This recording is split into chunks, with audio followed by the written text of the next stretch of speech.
What's going on, guys? It's your boy Drizzy26 here, back here for another edition of FanDuel Friday, sponsored by the good folks of FanDuel and RotoGrinders. And we are back for the NFL playoffs. So we have some games that we're going to touch on. First, we're going to touch on briefly the Saturday games, but then we're going to get right into it with the main game on Sunday, where we're going to all look forward to watching and playing on Sunday all day. So I'm here with my guy TJ Zwarych as usual. TJ, how's everything going, man? Doing very well. Played well NBA tonight. Did some crunch time. Of course, did the FanDuel Friday NBA show with Luch as well. And now I'm excited to dive into this NFL weekend. We got, even though it's only 5 games total, 2 fun games on Saturday, 3 fun games on Sunday. Pretty good slates for both here, and I'm excited to dive into it. Yes, I am definitely too. I think it's definitely a good slate. Think both these states definitely gonna take some strategy to win. More so probably on the Saturday slate with the 2-gamer, but I think we can get out some good ways where we can definitely take it down. TJ, what do you have for this Saturday slate here? Since we'll touch on that overall briefly.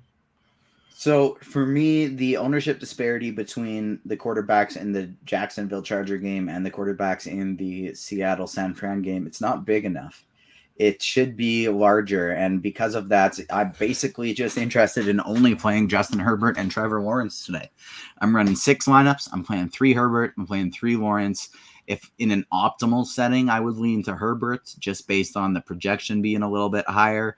But I think both of them are just in amazing spots, and they're going to be my 2 priorities here. I'm basically looking to get 4 3 stacks from that game in all of my lineups. When I have Herbert, 4 Chargers, 3 Jags, and when I have Lawrence, 4 Jags and 3 Chargers.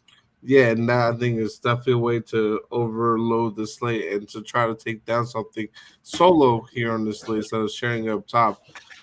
It's something that's definitely not optimal as far as pretty much game stacking a whole game and going all along one side or one game in general and playing both sides of the ball, and even sometimes playing the defense against a quarterback, because sometimes that does work. But I think that there's a lot of different ways where you can go today. I personally like Lawrence a lot more. Probably the highest owned quarterback that I would probably use if I was building here. I don't mind Brock Purdy a good amount too, going against the Seattle secondary that I think can be beat. But it's just a matter of how much is Brock Purdy going to have to throw the ball, which we'll have to figure out and see come Saturday tomorrow. But other than that, I think it's going to be a good one. Do you want to touch on like some of the guys that you recommended or that you wouldn't recommend in any other positions real quick? So, yeah, going to running back quickly here. The biggest question is, do you prioritize Eckler or McCaffrey? Because it is difficult to get both. To be honest with you, my favorite build is to play both. It's to run both Eckler and McCaffrey and find some value elsewhere. I like the Stars and Scrubs build better than the mid-range build this week. And while those are my 2 favorites, I would prioritize Eckler first. Jacksonville is the worst defense in all of baseball. Jeez, what a weird thing to say. Excited for baseball season, I guess. Blue Jays signed Brandon Belt. I'm excited about it. The Jags are the worst defense in all of football for giving up receptions to running backs. Now, who's probably the best running back in the NFL for receiving? If it's not Christian McCaffrey, it's Austin Eckler. And so Eckler would be my number 1 choice here. And the other reason I like going the Eckler route is, so full disclosure, all of my lineups have either Christian McCaffrey or Austin Eckler, and all of my lineups have either Christian McCaffrey or Elijah Mitchell. Elijah Mitchell is one of my favorite sources of value this week, especially because I'm overloading this Jacksonville and Charger games, full stacking there. Getting some Elijah Mitchell, pairing him with the San Francisco defense, even that'll get you different enough. And then if you go with the route of play Elijah Mitchell and Christian McCaffrey together with the San Francisco defense, that provides you a realistic script of San Francisco getting ahead with McCaffrey getting 2 touchdowns early, and then Mitchell getting a bunch of second half touches as they're trying to put this game away and use up a lot of clock. So that's one of my favorite ways to get different on this slate, is pair both McCaffrey and Mitchell together. Play Austin Eckler in that as well. If outside of those three, my next favorite is Travis Etienne, and I'm basically looking to use him exclusively in my Justin Herbert teams as a run back. If I was rolling out 150, I would get a little exposure to Josh Kelly, and I would, of course, still be playing Kenneth Walker. But as it stands right now, I'm mostly looking at those two expensive guys, McCaffrey and Eckler. Etienne in my Herbert lineups, and then Elijah Mitchell as my favorite tournament value. Yeah, I'm not as high on Eckler as a lot of people are in this matchup. I'd rather get to a guy like Kenneth Walker, and just be contrarian, or if not, then go with the guys like you were talking about, Christian McCaffrey and Elijah Mitchell, on that side, and ETN. Those are the guys I'm really looking at. I think also Eckler. He's granted, we know he's going to have to be used a lot more in this game, especially with Mike Williams being ruled out. But for me, it really just comes down to him being $800 cheaper than McCaffrey. He's got the slightly higher projection, and he's coming in almost 10% lower owned. To me, that just makes me want to choose him instead, especially because of that value of Mitchell, who I can just go to instead. But it's 1A and 1B. It's just Eckler is my 1A. Yeah, no, I completely understand that, and I get that. I would probably just go more so with the passing, with the receivers, which we will get to right now, actually, because that's where I would probably take my chances and my shots on if I'm having a stack. I'm out there with Justin Herbert. I love Keenan Allen in this spot. I think he's a fantastic play.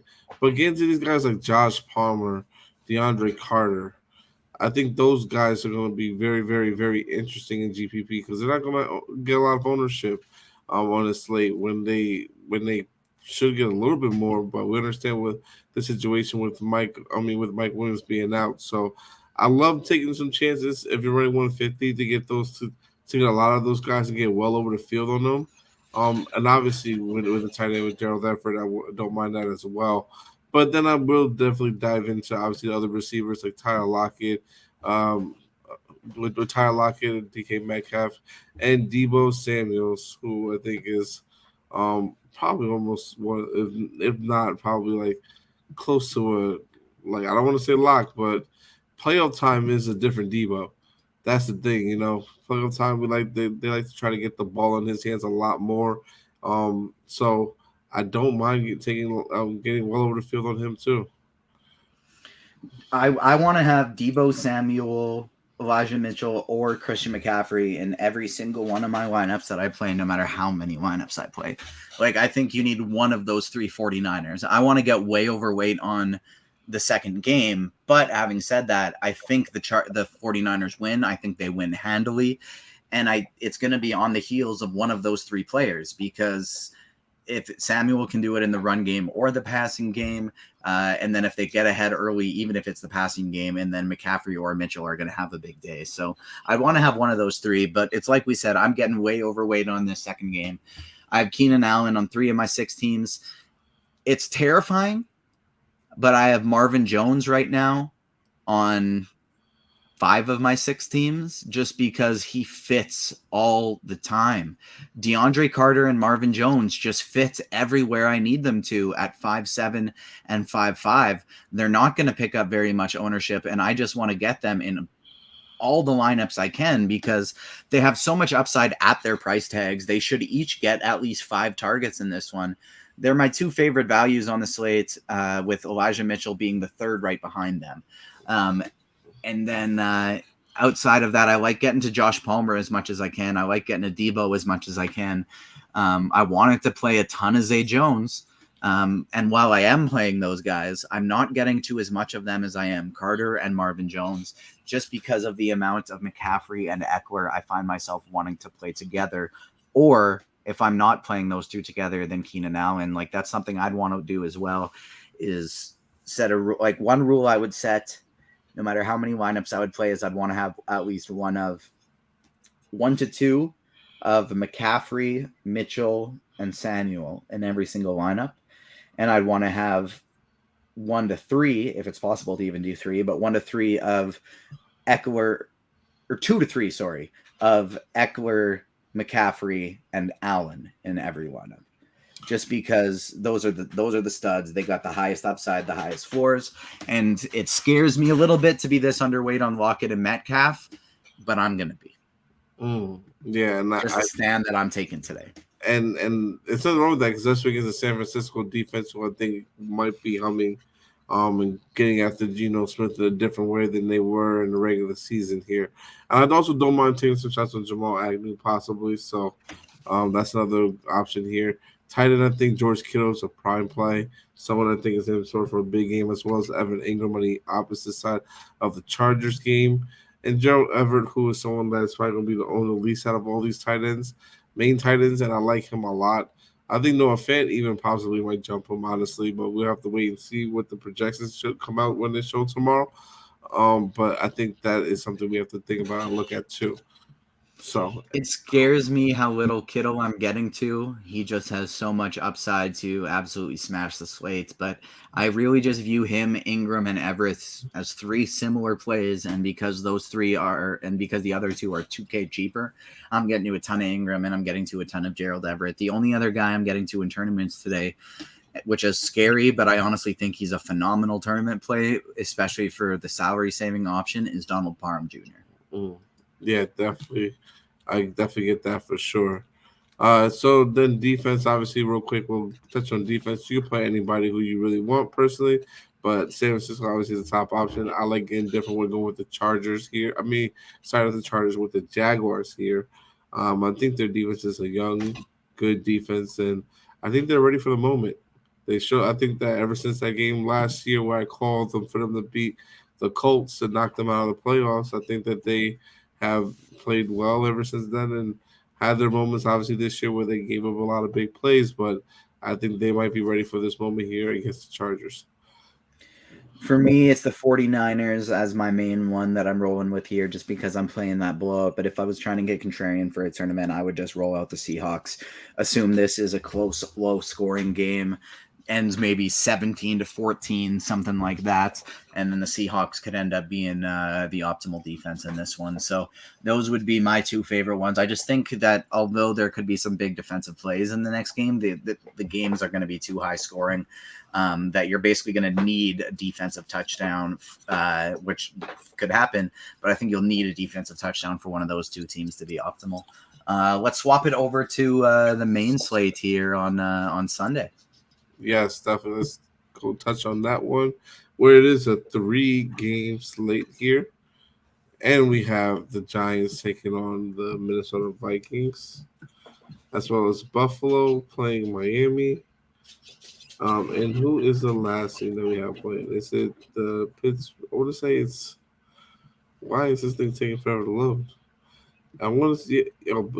Baltimore. Baltimore playing Cincinnati, the Bengals here in this spot. So, 3. I think this is a good like schedule for games. Honestly, I love these games that are going to be played there.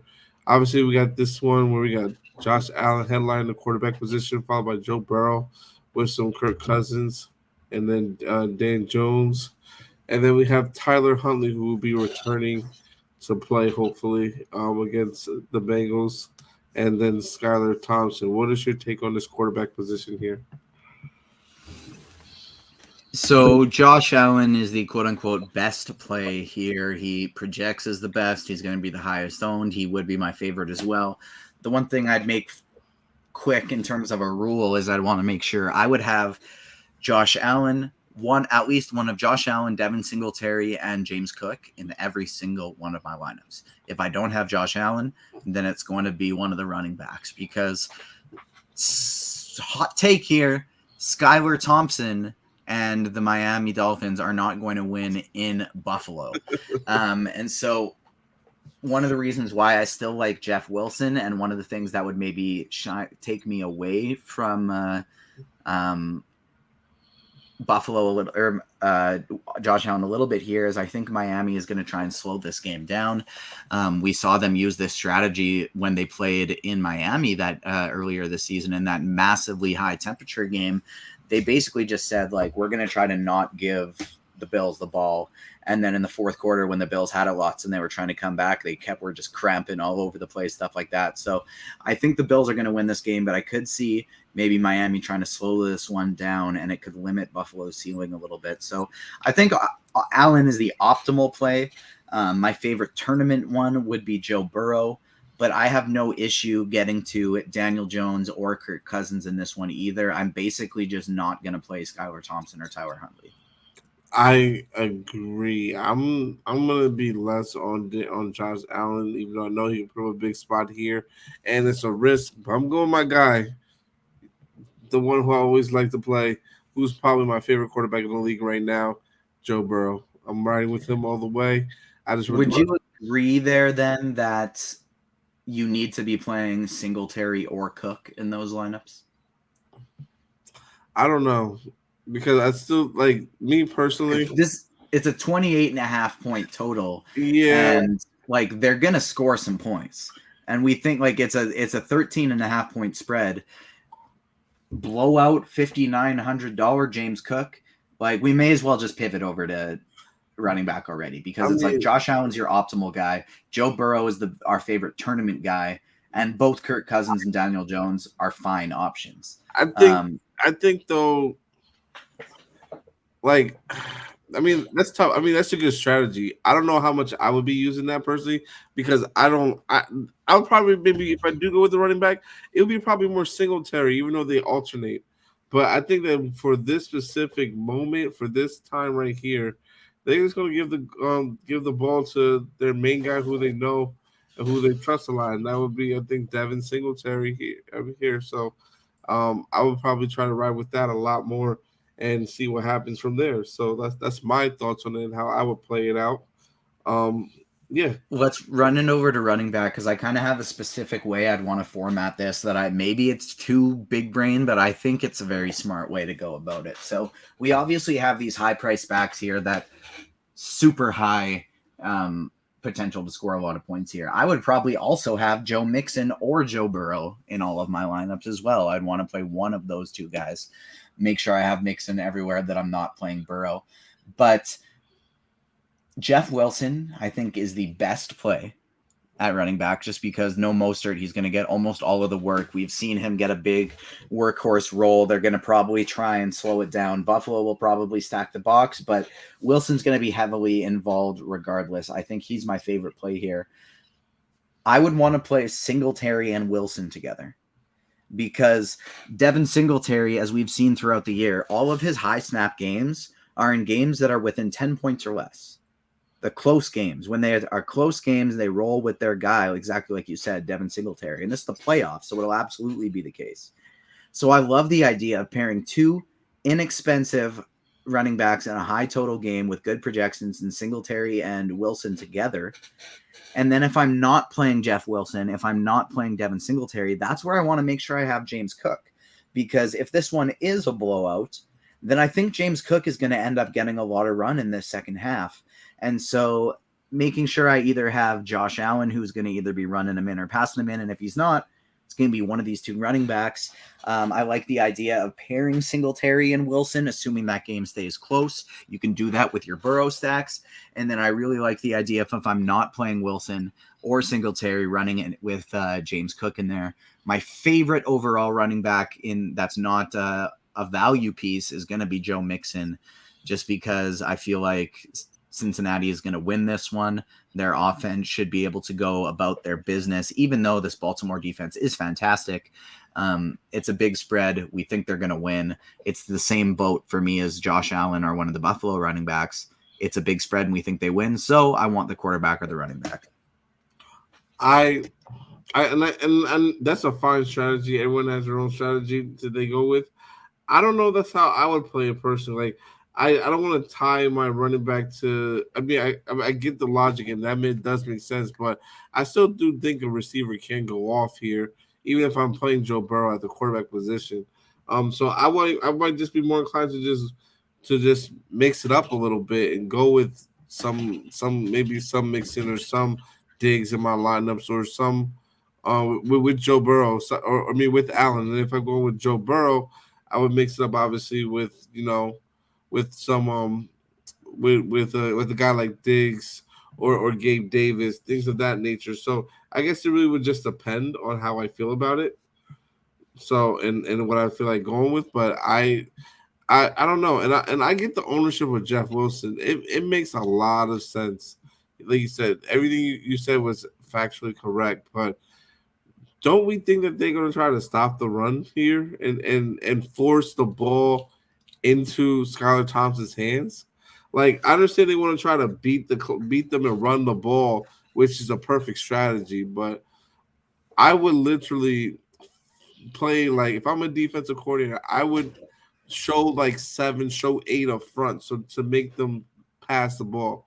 Make your guys beat me. And granted, it's the wrong team to do that against with Tyreek Hill and Jalen Waddle, who could take a slant route to the house at any given moment. But I think that's the way I would play it, with 2 safeties high up top and just have them help and just load the box. That's the way I would play it. So I might be a little bit under on Jeff Wilson. That might be just me. It's probably an unpopular opinion. But I really do like, honestly, getting well overweight on the guy, like you said, like Mixon here. Cook or Saquon Barkley. I love those two. Those are two probably my favorite running backs, honestly. Obviously, it is reflected in their ownership here. And we can't sleep on J.K. Dobbins either. And Gus Edwards might get a little bit of work. He's a good deep tournament play if you're running 150.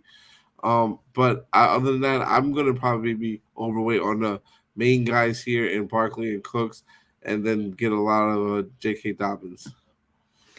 You're essentially choosing to do one of two things here, and so my favorite route is going with my big my big kind of 5 main running backs being Mixon, Singletary, Wilson, Cook, and Pirine. Or sorry, not Pirine. Cook, Wilson, Mixon, and Dobbins. Just because,